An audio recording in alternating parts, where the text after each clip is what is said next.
Warahmatullahi wabarakatuh. Teman-teman semua, saat ini kita sedang mengadakan live Instagram Tes. yang akan Oh, membahas kamera. tentang dunia perkuliahan khususnya kampus dengan pemateri Mas Steven Setiawan dari ITB, Institut Teknologi Bandung, Prodi Biologi. Kamera saya udah ada belum ya? Nah, Kok belum ada baru ya kameranya? oh, Ini lagi belum ada, loading atau Mas. bentar?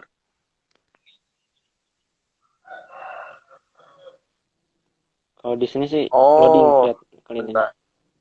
Tapi suara saya masuk nggak? Suara aman? Jelas nggak suara saya? Suara masuk aman. Jelas.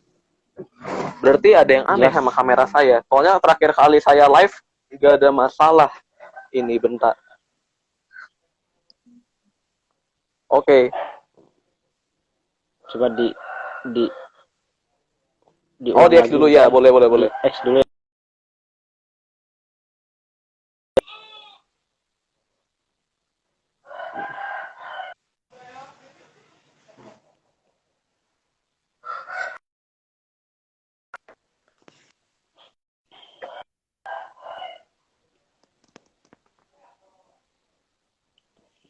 Halo? Kameranya nggak masuk Halo? lagi ya? Halo? Belum masuk lagi ya. Ya, suara ada sih. Kameranya belum lah.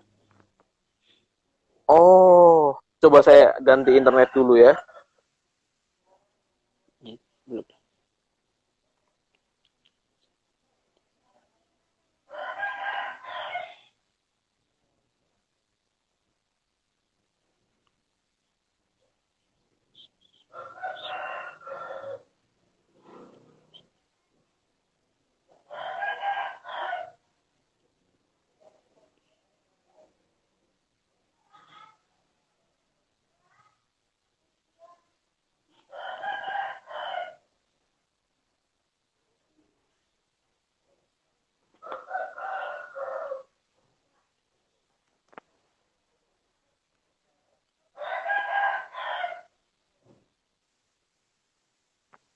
Suara masuk aman jelas.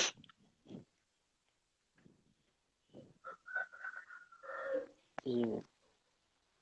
Atau mungkin akses ke kamera depannya dari Instagram mungkin belum diizinkan.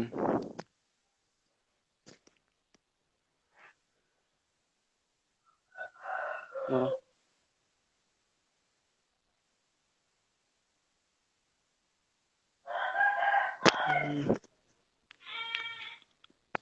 Coba boleh di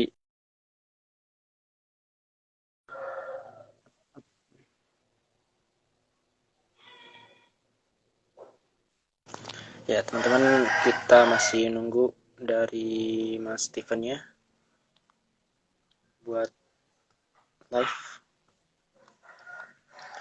Jadi kurang lebih sebelum langsung ke Mas Steven, kita sambil perkenalan dulu. Sebelumnya perkenalkan, nama saya Fauzan Nukman. Saya selaku di sini mewakili dari Cosmo Indonesia untuk jadi moderatornya Mas Steven.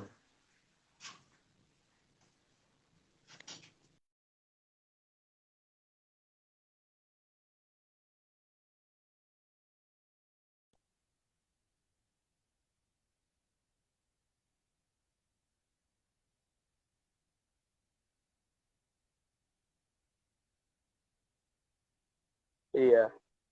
Soalnya tadi Belum masuk. pas requested kan muka saya tuh udah muncul di kamera, udah muter gitu ada lingkarannya dan udah muncul. Tapi kok di sini nggak muncul ya? Apa saya harus tekan ya itu? Oh, cobainnya saya tekan ya. Sekarang Apa ya?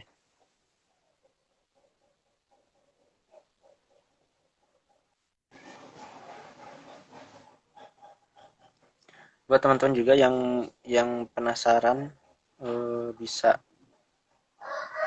yang penasaran dengan ya dunia perkuliahan, khususnya anak SMA nih yang mau masuk ke perkuliahan. Nah, masuk, masuk, Nah, masuk. masuk Nah, gini, juga gini, gini. akhirnya. Akhirnya, Aman ya, ya? oke. Ya, Aman, aman, aman. eh mungkin kita langsung buka aja ya. Oke. Yap, yap. Bismillahirrahmanirrahim. Assalamualaikum warahmatullahi wabarakatuh. Buat teman-teman semua, para Waalaikumsalam. kosmopolit, dimanapun berada, kita sedang melaksanakan sharing session bersama.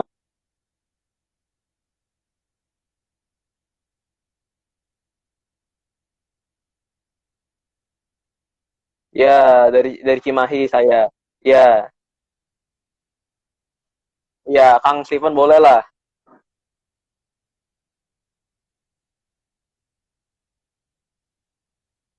Di biologi dan kampus ITB dengan apa pematerinya dari Kang Steven seperti itu.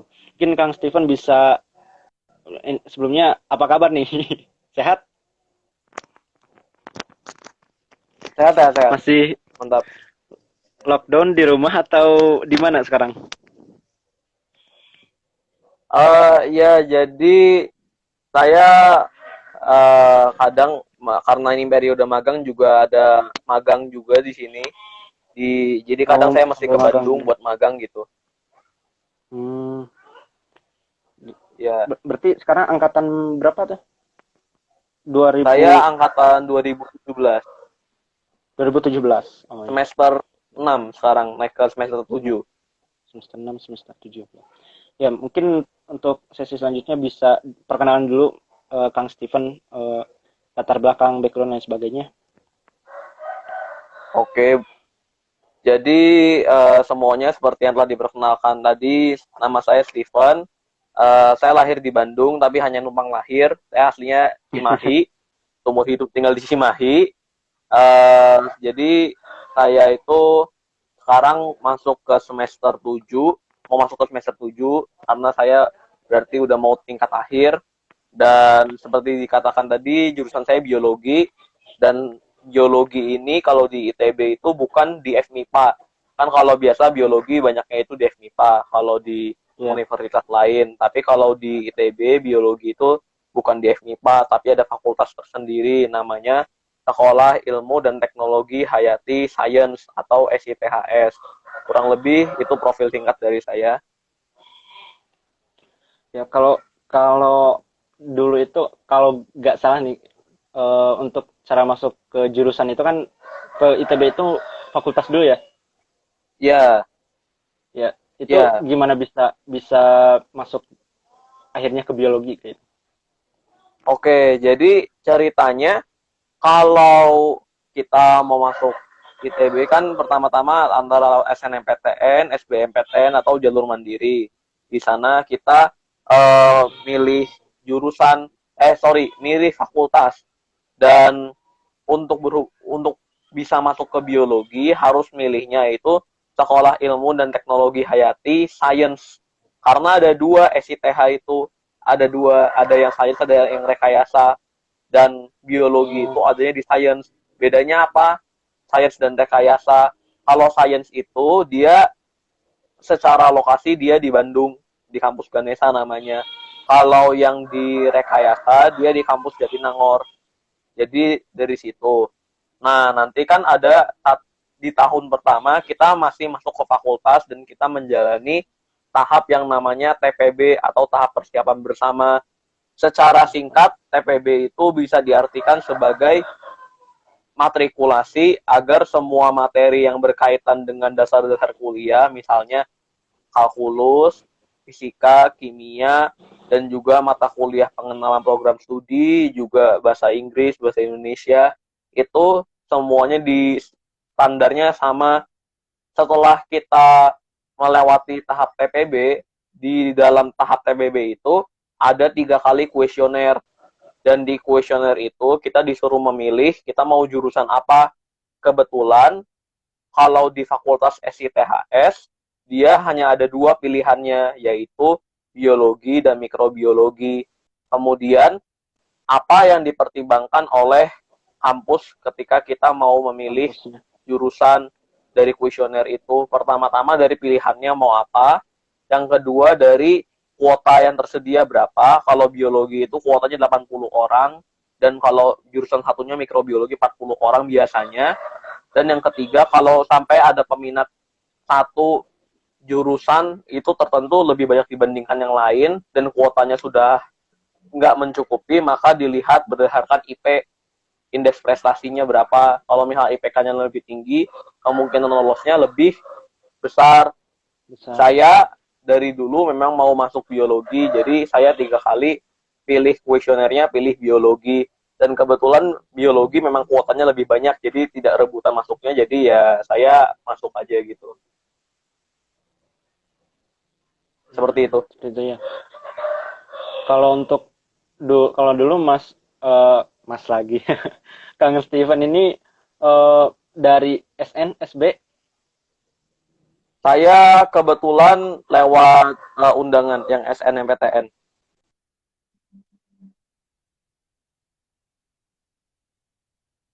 Ya. Tadi untuk bisa apa sih dasar dari ya Kang Steven mau milih biologi kayak itu? Oke.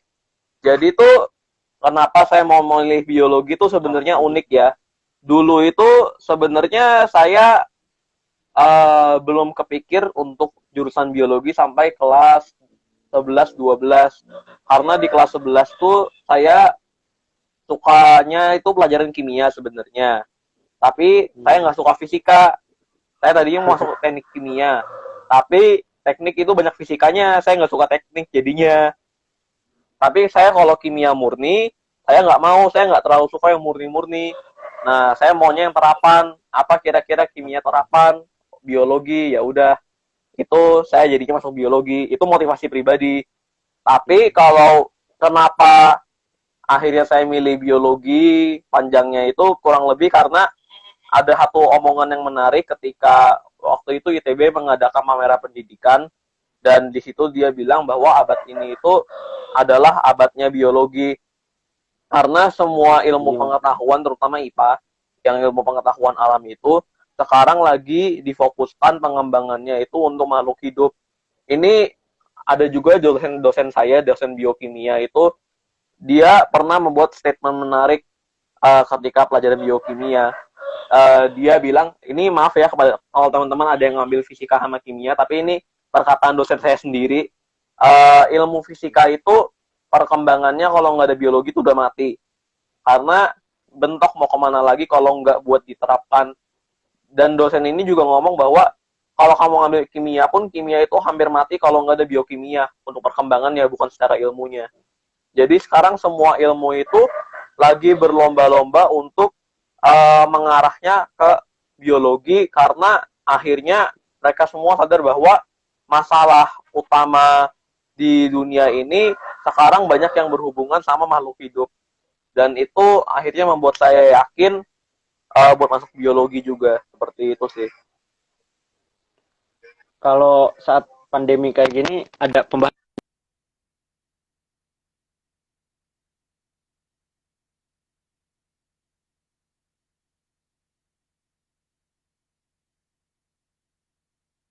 Iya, ada. Jadi uh, beberapa dosen saya itu ya sempat membuat beberapa seminar, webinar mengenai COVID ini, dan juga terbuka untuk umum, tapi terutama mereka yang sebenarnya berasal dari jurusan mikrobiologi, karena itu lebih ke mikrobiologi, tapi beberapa dosen biologi juga ikut, dan setiap kali mereka dosen-dosen biologi ini membahas mata kuliah tertentu seperti contoh bioinformatika, mereka biasanya menyisipkan informasi terkini mengenai COVID-19. Soalnya kan kita kan orang biologi, kalau kita nggak tahu COVID itu keterlaluan kan, itu bidangnya anak biologi.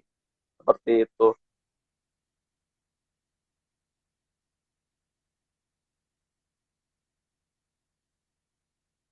Kuliahnya apa aja?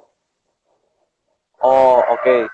Kalau biologi itu secara singkatnya itu kita mempelajari mengenai makhluk hidup, seluruh makhluk hidup, dari yang paling kecil, dari tingkat yang paling kecil dari sel, bahkan molekul-molekul di bawah sel sampai ke biosfer. Jadi kita mempelajari dari yang kecil, penyusun makhluk hidup itu apa, sampai yang besar. Jadi bisa dibilang bahwa biologi ini, jurusannya ini adalah jurusan yang bersifat generalis, atau dia belajar banyak hal. Nah, tapi karena ITB itu sedang mencanangkan untuk menjadi world class university dan entrepreneurial university, ilmu-ilmu atau mata kuliah yang ada ini sedang diarahkan satu supaya ini bisa diaplikasikan juga untuk bisa menjadi peluang bisnis, bisa untuk riset kemana-mana dan sebagainya. Jadi biologi itu selain mempelajari tentang makhluk hidupnya itu apa, juga mempelajari hubungan antara makhluk hidup itu dengan lingkungannya. Jadi kurang lebih seperti itu gambaran besarnya dari biologi. Dan biasanya itu kelompok-kelompok keilmuan yang ada itu dibagi berdasarkan organismenya apa, maksudnya makhluk hidupnya apa, atau fungsinya apa. Misalnya kita ada mata kuliah sains dan bioteknologi tumbuhan untuk kelompok keilmuannya, habis itu ada kelompok keilmuan fisiologi perkembangan hewan dan sains biomedis, ada juga genetika dan biologi molekuler, kemudian ada juga ada 8, ada kehutanan juga masuk, ada juga agroteknologi, manajemen sumber daya hayati, terus ada juga ekologi, satu lagi, ya ada 8 totalnya. Ada 8. Kurang lebih 8 kelompok keilmuan di dalam di dalam biologi. Oh, iya. Ini nanti bakalan kita bahas juga soal proyeknya Kang Steven ini yang larvae ya. Ya. Ya, nah, tentang jurusan lagi nih, Kang. Kalau kenapa sih apa sih yang merekomendasikan ke anak-anak SMA gitu untuk masuk ke biologi gitu? Oke. Jadi rekomendasi saya kepada anak-anak SMA atau siapapun yang mau masuk jurusan, kenapa memilih biologi? Kalau dari saya sih tergantung kita mau lihat di sisi mana. Kalau dari sisi kita mau menjadi seorang entrepreneur, selama makhluk hidup masih ada, biologi pasti masih diperlukan. Dan biologi itu bisa membantu kita, satu, untuk bisa tahu bagaimana alam bekerja, dua, kita bisa ngelihat peluang-peluang apakah yang bisa didapat dari makhluk hidup yang ada di sekitar kita tanpa merusaknya. Misalnya kalau saya kan co-founder dari iLarvae. iLarvae itu adalah suatu startup pengelolaan sampah organik menggunakan biokonversi black soldier fly larvae. Singkatnya, saya pakai belatung khusus buat makan sampah organik, supaya belatungnya ini bisa makan sampah organik, sampahnya berkurang, belatungnya bisa dijual jadi pakan ternak. Itu singkatnya. Dan itu saya dapatkan itu baru di semester 4 biologi, setelah saya tahu aplikasi dari makhluk hidup itu bisa buat ini. Tapi saya juga, karena saya seorang biologi, saya bisa berbisnis, tapi berbisnis yang tidak terpisah dari lingkungan. Itu yang dikenal dengan konsep pembangunan berkelanjutan juga. Selain dari sisi bisnis, kenapa saya rekomendasi masuk biologi, terutama kalian yang suka IPA, karena itu perkembangan ilmu pengetahuan semuanya itu sekarang lagi menuju ke makhluk hidup. Orang-orang mulai sadar bahwa masalah terbesar kali ini itu bukan hanya di masalah-masalah sekadar, bukan berarti saya meremehkan, tapi ini yang saya lihat secara pribadi, kalau teman-teman nggak setuju juga boleh. Permasalahan yang ada sekarang di dunia itu sekarang banyak yang berkaitan dengan makhluk hidup. Kayak COVID-19 itu sudah membuktikan bahwa hal ini benar, karena kan banyak jurnal yang mengatakan bahwa COVID-19 ini berasal dari hewan seperti kelelawar atau terenggiling yang mereka itu habitatnya itu dirusak sehingga mereka masuk ke pemukiman manusia, atau manusia juga mengeksploitasi alam sehingga virus yang tadinya itu hanya ada di alam sekarang jadi terpapar ke manusia. Itu kita tahu dari biologi. Dan yang ketiga, sekarang itu kalau kita sebagai anak biologi itu kita punya namanya common sense, atau kita punya logika untuk tahu apakah satu berita ini hoax atau benar. Meskipun kita bukan anak kedokteran, tapi kita punya common sense bahwa ini itu benar dan itu salah secara biologi. Jadi kurang lebih 3 itu kenapa saya menyarankan, kalau misalnya boleh menyarankan teman-teman kalau mau masuk biologi. Ya. Kira-kira apa tuh mitos yang ada di prodi biologi? Mitos-mitos yang berkembang di masyarakat itu yang sebenarnya nggak gitu juga gitu. Oke, 2 yang paling besar. 1, biologi itu hafalan. Memang benar mesti ngafalin. Tapi dulu tuh yang ada di pikiran saya itu kalau masuk biologi itu artinya kita mesti hafalin nama-nama Latin, kita mesti apa sih, tahu jalur metabolisme segala macam. Ya memang kita kadang mesti hafalin nama Latin, tapi seiring dengan berjalannya waktu tuh enggak juga, karena kalau biologi di ITB itu dia perkembangannya itu fokusnya ke bidang molekuler sekarang. Untuk di Indonesia bisa saya katakan jurusan biologi yang fokusnya ke molekuler itu ITB pionirnya. Jadi ini untuk biologi ITB, kalau saya tanya ke dosen saya untuk biologi seperti biologi UGM, mereka kuatnya di biosistematika, jadi mereka memang sedikit banyak ngafalnya dibandingkan dengan biologi ITB.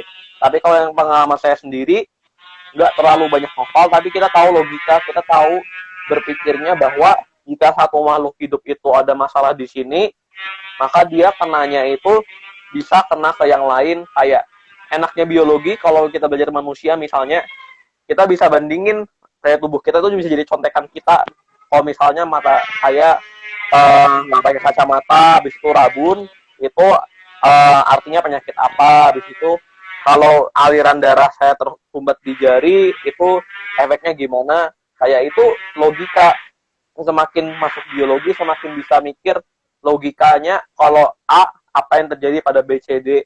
Karena kita berpikirnya sistemik sebagai satu sistem. Itu mitos pertama. Mitos kedua, biologi susah dapat kerja. Biologi kerjanya cuma jadi guru biologi, kerja di bimbel, segala macam. Enggak, itu salah. Soalnya kalau misalnya teman-teman bisa baca ITB Study Tracer, kayak alumni biologi itu banyak yang mendirikan startup dan juga bekerja di perusahaan-perusahaan yang mungkin bukan biologi, ada juga yang biologi. Misalnya ada satu kakak kelas saya yang namanya itu Kak Gibran. Kak Gibran itu dia adalah foundernya dari Fishery. Dia bekerja di bidang perikanan, itu kerja yang bisa ngasih makan ikan otomatis dengan sensor yang tahu kapan ikannya itu lapar. Tingkatnya seperti itu. Ada juga kakak tingkat saya yang mendirikan komunitas, misalnya komunitas Ribu Kebun, habis itu juga ada komunitas We Grow, ada komunitas Surplus yang menangani sampah makanan, dan banyak. Kita juga ada yang jadi konsultan juga ada. Dan jadi itu kita itu peluangnya kemana-mana, karena seperti saya bilang, selama makhluk hidup itu masih ada, ilmu biologi pasti kepake. Karena selain kita tahu ilmunya, kita juga punya cara berpikirnya. Seperti itu. Bahkan tubuh kita pun bisa jadi objek gitu ya. Iya. Kalau dari mitos itu kira-kira apa sih orang seperti apa gitu yang cocok nih untuk masuk ke jurusan biologi itu? Oke. Kalau orang yang cocok masuk jurusan biologi, menurut saya pertama-tama itu dia punya ketertarikan sama alam, karena kita nggak bisa memungkiri bahwa biologi itu adalah ilmu hayati dulunya, artinya dia berhubungan dengan makhluk-makhluk hidup atau ya makhluk-makhluk hidup, dan mereka kan punya kehidupan. Jadi mereka kalau ada psikotes yang misalnya Anda itu tergolong naturalis, menurut saya secara pribadi orang itu cocok buat masuk biologi karena mereka punya ketertarikan sama alam dan biologi.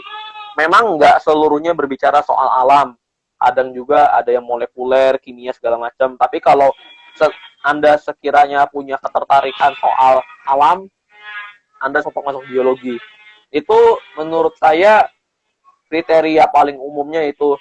Soalnya kalau Anda nggak suka alam, ya pelajaran Anda alam semua gitu. Seperti itu. Benar. Itu sih kalau saya. Tentang alam sih. Jadi lebih ke yang dasar ya. Ya, asalkan dia suka tentang alam, ya bisa gitu ya. Iya. Gitu. Ya. Ada semacam kayak spesifiknya enggak atau ada Kalau spesifiknya dari segi pelajaran ya diusahakan sih suka biologi. Ya namanya juga Anda masuk biologi. Kalau Anda nggak suka biologi, ya berat Anda. Habis itu spesifik lainnya mungkin apa ya? Ya, seenggaknya untuk pelajaran biologi ya bagian anak SMA ya kamu masih suka biologi. Kalaupun nilai kamu nggak bagus tapi kamu suka biologi, itu lebih mending daripada anak IPA yang nggak suka biologi tapi masuk biologi. Mendingan suka biologi, dan kalau suka biologi mesti juga suka kimia. Karena kimia sedikit banyak kepake. Biologi itu erat kaitannya sama kimia. Habis itu kalau fisika ya kadang penting sih, tapi saya sendiri nggak suka fisika ya gimana ya. Jadi yang biasanya mata pelajaran yang masih disukai itu biasanya biologi itu udah pasti harus suka biologi. Karena kan kita milih jurusan kan satu berdasarkan minat kita, dua berdasarkan kita mau kerjanya apa, habis itu rencana ke depan kita apa, dan yang ketiga ya apakah bakat kita di situ atau enggak. Dan dari situ ya mesti suka biologi, pelajaran biologi, dan juga kalau didukung pelajaran kimia itu lebih bagus lagi. Seperti itu sih. Iya. Kalau udah suka, asalkan suka dulu ya. Itu udah jadi kedepannya udah mengikuti ya. Bisa mengikuti. Terus tentang tadi juga ya plan ke depan juga lain sebagainya. Kira-kira prospek dari jurusan biologi ini seperti apa tuh? Bakalan kemana industri, mana sektor-sektor apa gitu? Jadi kalau saya itu bakal membagi alumni biologi itu jadi dua kurang lebih kalau menurut pemahaman orang. Yang pertama itu mereka yang jadi researcher, yang kedua mereka yang jadi praktisi. Mereka yang jadi researcher ya mereka bekerja di lab, habis itu mereka juga melakukan penelitian, dan itu adalah untuk perkembangan ilmu biologi. Tapi ada juga praktisi seperti apa sih yang biasanya bisa dimasuki oleh ilmu biologi. Saya bisa bilang berdasarkan kelompok ilmuannya, misalnya kalau di bidang konservasi orang-orang biologi itu bisa masuk. Selain di bidang konservasi lingkungan hidup, misalnya kebun binatang, taman nasional, suaka marga satwa, cagar alam, dan sebagainya. Kemudian orang-orang biologi juga mereka bisa masuk ke ada beberapa yang bisa masuk ke rumah sakit untuk membantu penelitian, misalnya teknik yang sekarang dikatakan swab test, PCR, dan lain-lain itu lab biologi dan orang-orang biologi juga yang ngerjain, karena kita tahu protokolnya bagaimana mesti mengerjakannya. Di lab saya juga ada lab yang dikhususkan juga sekarang untuk mengerjakan ya hasil dari PCR untuk rapid test coronavirus ini. Kemudian pekerjaan lainnya untuk orang-orang biologi selain yang di bidang konservasi juga yang seperti tadi bisa mendirikan usaha-usaha yang kaitannya sama lingkungan hidup. Jadi masih bisa connect ke agriculture, ke pertanian, masih bisa connect ke perkebunan, masih bisa connect ke perikanan, industri yang berkaitan sama makhluk hidup, yang berkaitan dengan produksi, konsumsi, distribusi makhluk hidup, itu semua bisa masuk ke jadi prospek kerja biologi. Dan kita biasanya di biologi juga, kalau di industri umum, biasanya jadi quality control. Quality controlnya di bidang mikroba-mikroba seperti itu, atau di bidang health and safety environment HSE, atau di bidang kesehatan kerja karena kita juga ada aspek biologinya. Ada juga yang bisa kerja di pemerintahan, misalnya jadi pengurus AMDAL atau analis mengenai dampak lingkungan, itu juga bisa. Jadi kita biologi itu prospek kerjanya berbagai bidang, dan itu pasti ada kaitannya sama makhluk hidup. Pokoknya asal ada kaitannya sama makhluk hidup, ya dia bisa masuk. Bisa masuk ya. Oke, mantap. Nah, terkait dengan jurusan, mungkin ini pertanyaan terakhir nih. Pesan buat eh, teman-teman yang nonton nih, atau para siswa atau siapapun yang berminat masuk ke biologi, pesan-pesannya apa nih? Oke, jadi kalau teman-teman masuk ke biologi, pesan dari saya itu satu, mesti suka sama biologi, itu penting. Kedua, mesti siap untuk menghadapi praktikum, karena kan biologi itu basisnya kita ilmu sains, dan kita itu belajar berdasarkan fakta dan data. Dan jadi ini belak-belakan aja, banyak praktikum tiap semester. Setelah semester 3, bahkan semester 1 juga udah ada praktikum. Jadi teman-teman harus siap ada praktikum, tapi nggak cuma praktikum, ada juga kuliah-kuliah lapangan, kayak ekspedisi, ekskursi, atau apapun istilahnya, di kampus-kampus lain mungkin beda istilahnya. Mesti siap untuk itu juga. Dan mesti banyak baca, karena biologi itu kan memang ilmunya bisa dikatakan dalam tanda kutip hafalan, tapi kalau teman-teman banyak baca, teman-teman bisa dapat logikanya di mana, dan bisa logikanya diaplikasikan ke mana aja. Seperti itu sih kalau pesan saya buat yang mau masuk biologi. Iya, mantap. Nah, next ke sesi kampus nih, Kang. Oke. Ya, tentang kampus nih. Kalau biologi kan tadi ada kebagi dua ya, ada fakultasnya itu. Kalau Akang ini sendiri ini di Ganesha di kampus ITB yang mana? Ganesha atau Jatinangor? Saya di kampus Ganesha. Lokasinya? Oh, Ganesha. Lokasi, ya. Kalau itu semua fakultas di sana gitu. Semua jadi, fakultas di Akang ini. Iya, jadi kalau di SITHS, fakultas saya, semua basisnya di Ganesha. Kalau yang di SITHR, dia basisnya di Jatinangor. Jadi di ITB, terutama bagi yang mau SNMPTN sama SBMPTN, ketika milih fakultas itu, mesti tahu program studinya pada akhirnya mau apa, karena lokasinya bakal beda. Fakultas yang berbeda itu, kalau misalnya fakultasnya itu kayak misalnya STSL, Fakultas Teknik Sipil dan Lingkungan, itu ada yang kodenya G, ada yang kodenya J.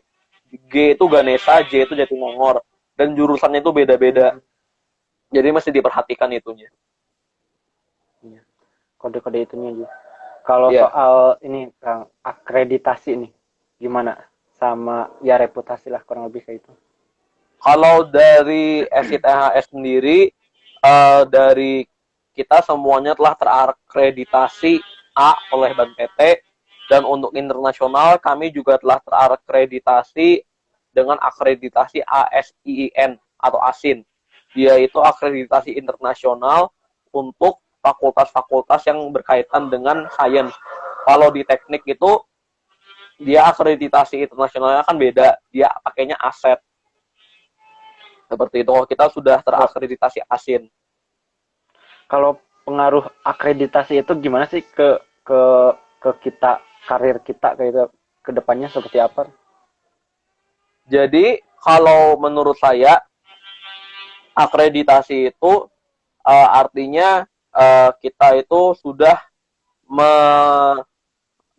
bukan melampaui standar kurikulum kita itu, atau standar keseluruhan kita perkuliahan itu sudah sesuai dengan pemerintah dan sebagainya. Itu biasanya itu pengaruhnya itu adalah ketika kita mau lanjut jenjang pendidikan yang lebih tinggi, S2, seperti itu. Biasanya kan dilihat akreditasinya bagaimana. Kalau di sekolah kan dia pengaruhnya ke kuota SNMPTN biasanya. Kalau kita mau melanjutkan S2 ke luar negeri, misalnya katakanlah pakai LPDP, kadang mereka itu ada yang melihat profil kampusnya bagaimana, akreditasinya bagaimana. Karena kan kalau misalnya akreditasinya itu belum mencapai standar mereka, mereka akan bisa antara murid ini masuk ke program matrikulasi mereka di S2 atau tidak bisa diterima. Tapi kalau di bidang kerja menurut saya itu ya selain akreditasi juga banyak faktor yang bisa teman-teman perjuangkan, misalnya dari soft skill teman-teman segala macam. Jadi kalau teman-teman belum terakreditasi kampusnya jangan kecil hati, karena bukan berarti akreditasi itu segala-galanya. Karena kalau menurut saya di dunia kerja itu yang terpenting bukan soal akreditasi, bahkan bukan soal IPK, walaupun IPK itu penting untuk jalur masuk, tapi bagaimana teman-teman tuh bisa mengaplikasikan semua ilmu teman-teman dengan soft skill itu di dunia kerja. Terus soal akreditasi lainnya itu ya kurang lebih seperti itu soal akreditasi dari saya. Ya. Buat yang belum istilahnya belum akreditasi juga, balik lagi ke pribadinya ya Kang. Ya. Bagaimana kita bisa mengaplikasikan itu. Kalau soal berarti Akang kan dari Cimahi nih, kuliah di Ganesha, ngekos berarti? Iya, saya ngekos.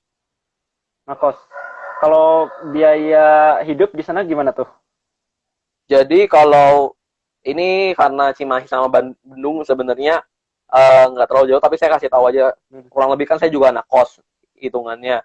Kalau saya kebetulan berhasil dapat biaya hidup kos itu dapat biaya kos yang 600.000 per bulan. Jadi kalau di ITB Ganesha, saya kurang tahu biaya yang Jatinangor, tapi saya akan bicara yang Ganesha. Mungkin Mas lebih tahu kan Mas di Jatinangor kan sekarang. Kalau yang di Ganesha itu kan dia kurang lebih kisarannya bisa 500.000 sampai 2 juta. Tergantung mau kos di mana dan tergantung di jalan apa. Habis itu untuk kosan. Jadi anggaplah 1 juta untuk kos sebulan. Habis itu untuk biaya makan di ITB itu kadang ada subsidinya. Kalau misalnya kita mau apply untuk subsidinya ada. Tapi biasanya itu terbatas. Dan jadi kalau biaya makan kira-kira 10.000 kali makan dapatlah. Anggap 30.000. 30.000 dikali makan, kita kalikan 30, anggaplah biaya makan 1 juta juga. 2 juta per bulan. Habis itu biaya lab lain-lain kita bisa anggaplah mungkin variasi tergantung bulan. Misalnya anggaplah di angka 200.000 atau 300.000 per bulan dan 200.000 lain-lain. Mungkin perkiraan saya biaya untuk hidup umumnya di ITB itu 2,5 juta per bulan. Ini di luar uang kuliah ya. Karena uang kuliah kan kalau di ITB uang kuliah tunggal. Dan di awal kita masuk pun kita bisa mengajukan subsidi uang kuliah. Jadi kalau sekarang saya nggak tahu ada perubahan lagi atau enggak. Dia itu di angka 12,5 juta per semester. Tapi dari awal kita masuk kuliah kita bisa mengajukan untuk dapat subsidi dan dia besarnya itu seingat saya 10, 7,5, 5, 2,5 sama 0. Seperti itu. Gitu ya. Kalau ya mungkin ini sekilas saja karena ada juga sih temen di Jatinangor kayak itu. Saya juga sih di Jatinangor juga itu seperti itu. Jadi kalau di Jatinangor juga sih sebenarnya untuk ITB di Jatinangor juga kan untuk biaya hidup sih kembali lagi ke orangnya ya. Ke setiap orangnya gitu. Ada juga yang memang kos, ada juga yang ngontrak kayak gitu. Kalau untuk kosan sih rata-rata emang segitu juga sih, antara 500, 400 lah, dari 400, 500, 600 itu per bulan ada juga. Terus kalau ngontrak mungkin bisa lebih hemat lagi. Tapi kalau ngontrak ujung-ujungnya ya kayak pasang internet atau pasang kulkas lain sebagainya, sebenarnya sama aja itu sama aja. Terus kalau untuk biaya makan juga mirip-mirip sih. 10.000 bisa makan juga, bahkan ada tuh jadi terkenal gitu, rumah makan Padang harga 10.000 di sana tuh. Iya betul itu. Ingat ada juga. Ya ada. Itu luar biasa. Ya, itu Nah, luar biasa eh itu. kalau kalau tadi soal biaya hidup, kalau kalau biaya kuliah, UKT-nya seperti apa tuh? Golongannya kayak Ja- gimana? Jadi golongan paling tinggi sekarang setahu saya itu 12,5 juta per semester. Itu selain sekolah bisnisnya ITB. Sekolah bisnisnya ITB saya udah nggak tahu berapa, apakah masih 20 juta atau udah di 30 juta. Saya nggak tahu. Program internasional lebih mahal lagi. Tapi saya akan bahas yang reguler dulu. Reguler itu Hmm. kalau tanpa subsidi 12,5 juta. Kita bisa mengajukan subsidi. Uh, jadi uang kuliah tunggal kita bisa antara 10 juta, 7,5, 5 sama 2,5 sama 0. Itu golongan-golongannya. Terus kalau tahun saya beda lagi karena saya udah 2017, saya dulu 10 juta 86,420. Jadi yang tahun sekarang udah naik, Genap ya. kurang lebih golongannya itu sih. Iya. 10, 8, 6, 4, 2, 0. Genap semua ya? Iya, genap semua. Tapi kalau sekarang udah 12,5, 10, Hmm. 7,5, 5, 2,5 sama 0. Hmm.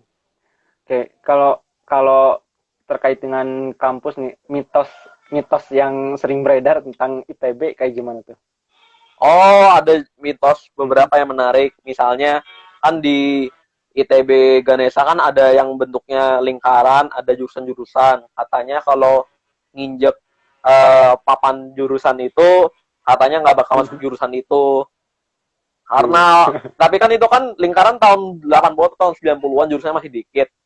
Ya udah, Hmm. saya cobain aja injek biologi. Saya mah nekat aja orangnya. Kan kan kalau masuk di saya SITAS mikrobiologi lebih susah. Berarti kalau Hmm. logikanya saya nginjek biologi, harusnya saya masuk mikrobiologi padahal saya milih biologi. Ya berarti kan udah nggak terbukti secara itu. Itu mitos yang pertama. Habis itu mitos yang kedua, jangan ke kebun binatang sebelum lulus dari tahun pertama. Katanya kalau ke kebun binatang nggak lulus. Habis itu setelah saya masuk biologi, saya ke kebun binatang, masih ke kebun binatang, gimana kok nggak ke kebun binatang? Itu sih dua yang umum mitos di bio di ITB.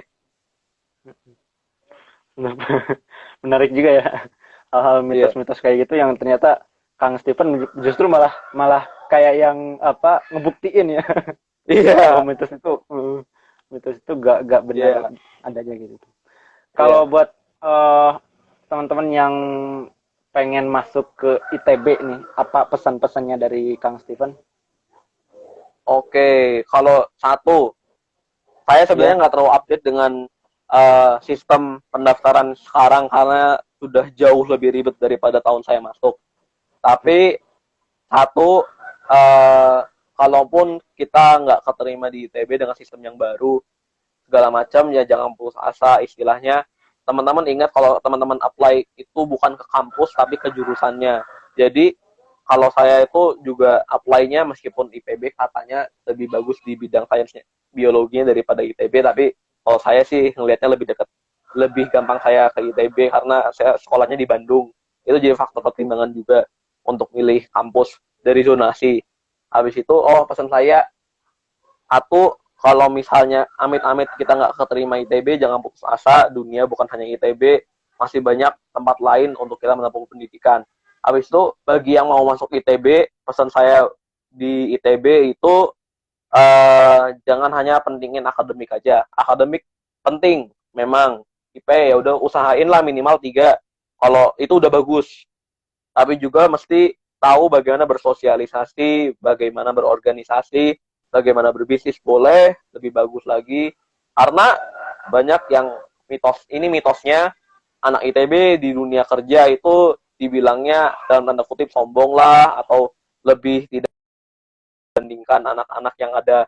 Aku bener juga karena kita emang gak ada sosialnya ya, meskipun ada bisnis, tapi ya sebagai anak ITB janganlah kita jadi sombong, tapi ilmu itu harus diaplikasikan ke masyarakat juga, karena ya kita bisa kuliah itu juga karena uangnya masyarakat, karena masyarakat bayar pajak.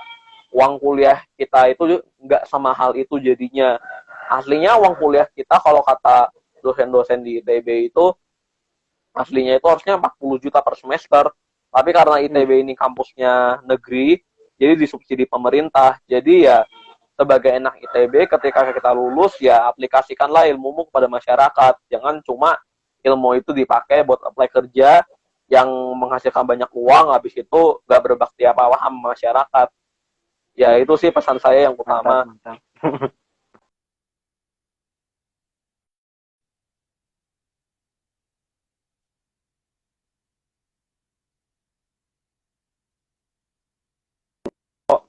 Kira-kira mau Bisa pesan saya cerita, sih itu aja. Ya. bisa cerita gak sedikit tentang perjuangan dulu waktu masuk masuk kampus tuh, bisa bisa sampai keterima di jalur undangan kayak itu. Oke, jadi saya ini prinsipnya ini rada nekat karena saya udah nyadar kalau saya sendiri itu SBMPTN kayaknya saya nggak siap, kayaknya saya mendingan masuk kampus swasta aja. Tapi ternyata setelah saya lihat swasta itu jauh lebih mahal daripada negeri, wah itu saya udah mau nggak mau, wah udah ini mah negeri aja, nggak bisa kalau nggak negeri gimana saya mau kuliah. Ya saya pertama-tama negeri yang paling dekat dan jurusan terbaik di daerah saya, kebetulan biologi yang paling baik di daerah Bandung ya di ITB kebetulan. Dan jadinya saya berjuang di SNMPTN dulu karena SBMPTN udah ribet prosedurnya bagi saya. Uh, Juga mesti bayar lagi. Tadinya itu kelas 12 saya tadinya mau les juga. Tapi setelah lihat biaya les yang seharga motor, wah nggak bisa. Ya udah nih saya pinjem aja buku itu di perpustakaan, buku latihan SBMPTN.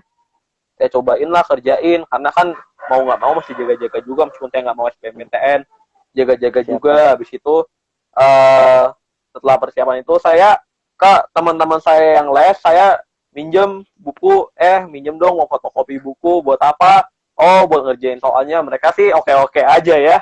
Habis itu ya saya fotokopi bukunya, saya kerjain lah soalnya itu. Habis itu ya saya usahain mengusahakan nilai supaya nggak turun dari semester 1 sampai semester 5. Istilahnya nggak perlu terlalu tinggi, yang penting progresif naik, habis itu dilengkapi juga dengan ikut berbagai perlombaan kayak gitu, itu jadi poin kuat. Habis itu yang terakhir ya strateginya, saya kan ada 3 pilihan zaman dulu dan saya nekat, saya hanya ngisi 2 pilihan ITB. Kalau saya nggak masuk SITHS yang di Bandung, saya masuk SITHR yang di Jatinangor. Jadi pilihan saya jelas maunya itu, dan syukurnya ya saya keterima di SNMPTN seperti itu.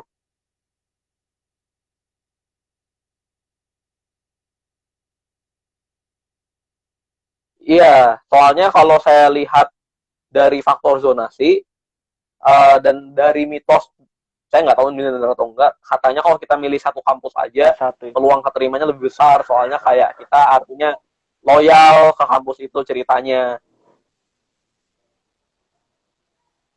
Gitu.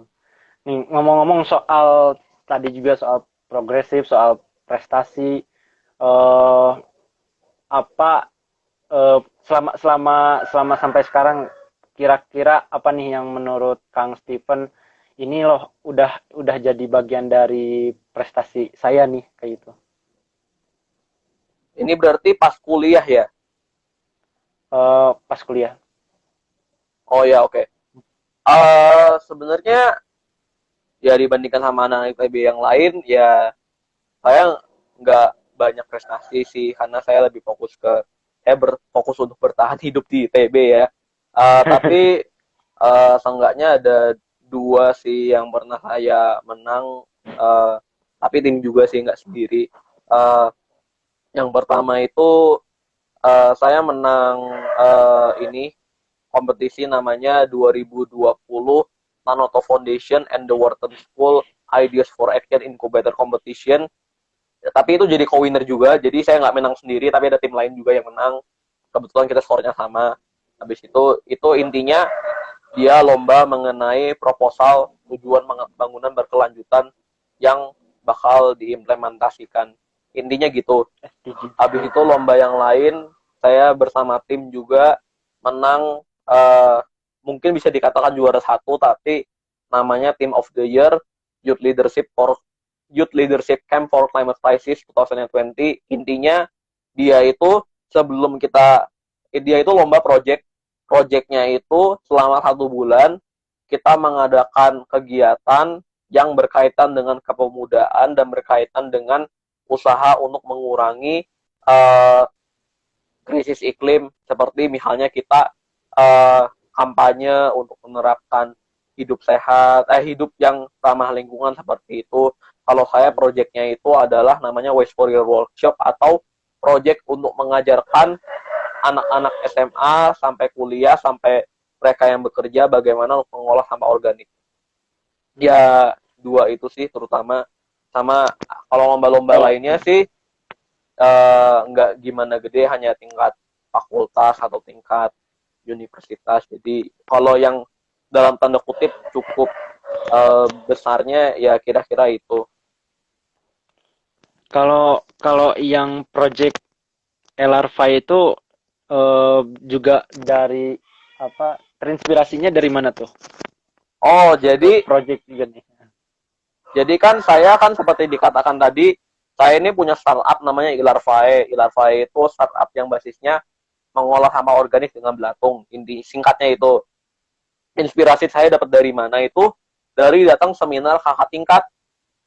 Jadi dulu itu saya masuk biologi itu orientasinya, saya pengen cepat lulus nih, 4 tahun. Saya nggak pengen lama-lama di ITB, berat. Capek juga di ITB. Habis itu dicari, katanya mitosnya ada satu mata kuliah, satu kelompok keilmuan yang lulusnya cepat. Namanya Manajemen Sumber Daya Hayati, dan dia membahasnya tentang BSF ini. Kebetulan kakak tingkat saya bilang, dia jadi asisten saya waktu itu, dia bilang, kayaknya tepat setahun yang lalu deh. Dia ngajaknya akhir Mei. Datangnya seminar saya, habis itu kan sebagai adik tingkat yang apa sih pingin melihat seminar kakaknya, oh ya bolehlah, kita hadir lah, ya udah ayo hadir. Habis itu tiba-tiba membahas apa? Membahas tentang BSF ini, si belatung ini. Saya lihat semuanya tuh, kebetulan hari itu semuanya topik tugas akhir yang dipresentasikan tentang BSF. Habis itu, BSF tuh gini. Terus tiba-tiba bulan Juni ada perusahaan namanya Rasa Nusantara. Mereka cari nih orang-orang yang tahu tentang BSF untuk membantu pengelolaan sampah mereka. Ya saya mah nekat aja apply gitu. Keterima, soalnya saya sendiri, seingat saya cuma saya sendiri yang datang wawancara. Akhirnya ternyata pendirinya Rasa Nusantara ini ingin ini juga bisa dijadikan bisnis. Ya udah kita barengan dirikan namanya Ilarvae. Itu sih inisiasinya. Bisa, kenapa namanya Ilarvae itu? Apa sih? Jadi kan Maksudnya? larva itu kan belatung. Larva itu belatung. Kenapa ada I? Karena pendiri dari Ilarvae ini ada 3 orang. Ada saya, ada bos saya di Rasa Nusantara namanya Mas Kresna, dan juga ada satu dosen dari Telkom University, Cahyantari Eka Putri. Mereka itu ingin melakukan otomatisasi dari si pengelolaan sampah organik ini. Jadi kan kalau otomatisasi kan biasanya pakai I, ya, kita pakai I, maksudnya huruf ya, Larvae. Jadi karena itu ada huruf mungkin inspirasi salah satunya juga dari e-fishery, fishery juga pakai soalnya mereka juga kan otomatis pakai elektronik juga, pakai teknologi, jadi ada huruf E-nya kayak gitu.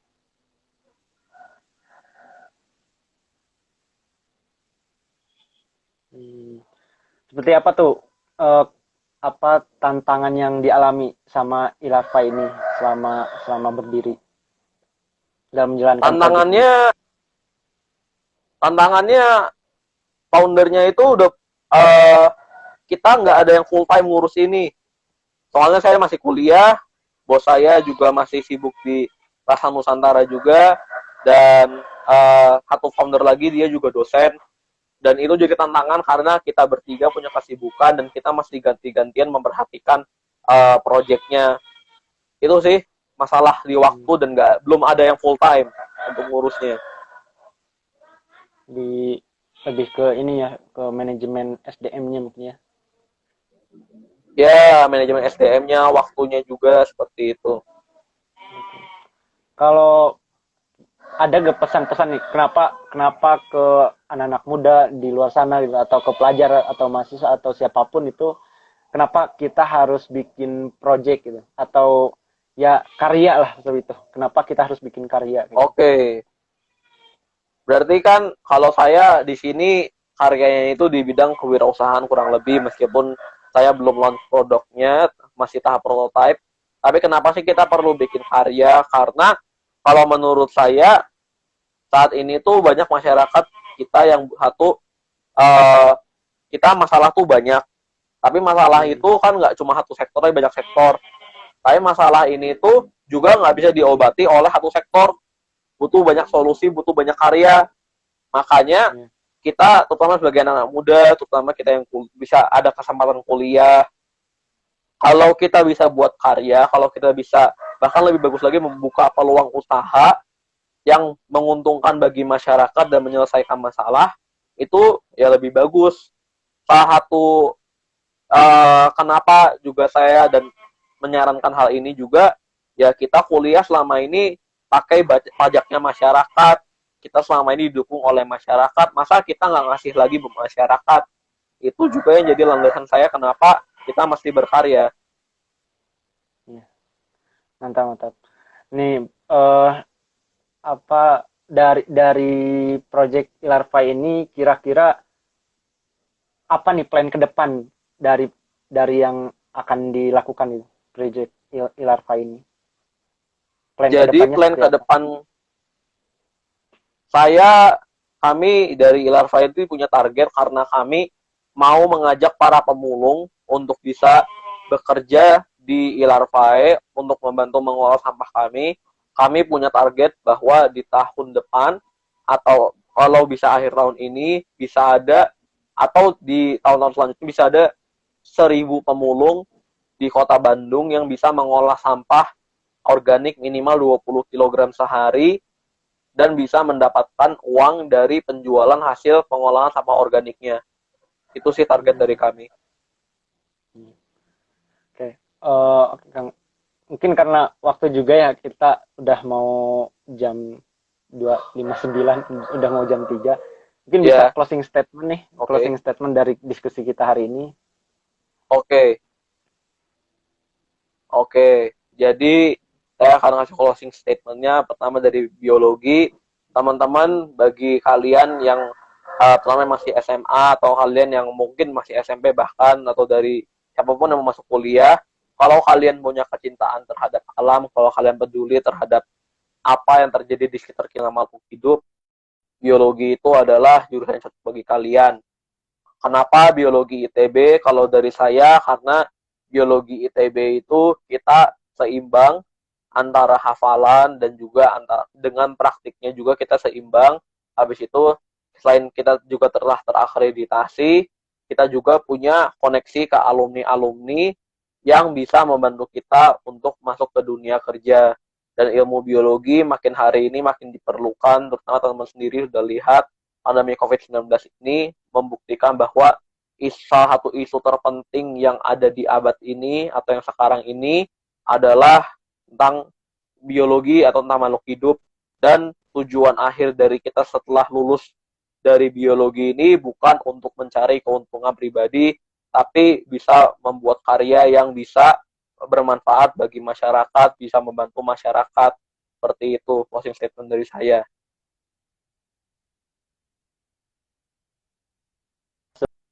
Dari fakultas, kampus, sampai karya pun.